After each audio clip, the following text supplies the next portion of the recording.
చూడండి కరివేపాకు మొక్క ఎంత ఆరోగ్యంగా పెరుగుతుందో.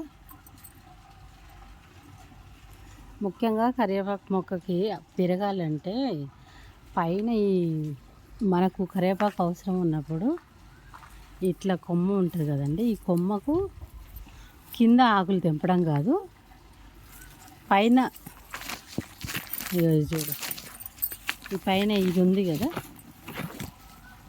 దీన్నే తుంచేయాలి మనకు అవసరం ఉన్నప్పుడు. దీన్ని ఇట్లా తుంచినాం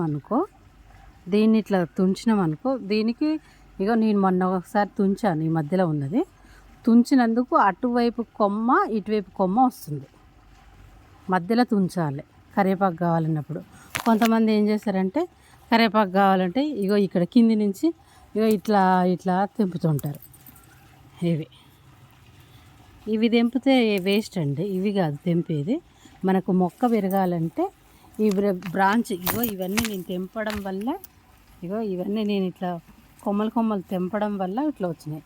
చూడండి ఇక్కడ పువ్వు వచ్చింది కదా, ఈ పువ్వు ఎండిపోయి కాత కాసి, పువ్వు ఎండిపోయినాక నల్లగా కాయలు కాసి మళ్ళీ చెట్లు వస్తాయి. ఇప్పుడు మనకు చెట్లు అవసరం లేదనుకోండి, ఫస్ట్ ఈ కొమ్మ ఏం చేయాలి, ఇది రాగానే ఇగో ఇది తుంచేయాలి.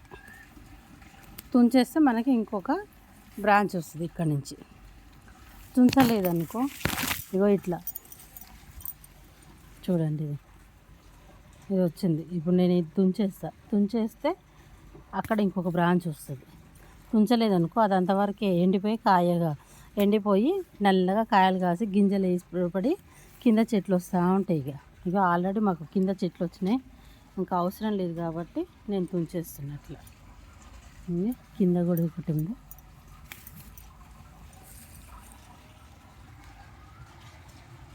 మరి మనకంటే ఎక్కువ హైట్ పోక్కర్లేదండి, ఇది కరివేపాకు మనం ఎంత కట్ చేస్తూ ఉంటుంటే అంత స్ప్రెడ్ అవుతూ ఉంటుంది కిందికి. ఇవన్నీ కొమ్మలు నేను తెంపిన, ఆకు తెంపినందుకు ఇట్లా బ్రాంచెస్ వచ్చినాయి చిన్న చిన్నగా. మనకి మళ్ళీ ఏమైనా అవసరం ఉందంటే ఇక ఇట్లా లేతగా ఉంది, ఇది తెంపుకోవచ్చు.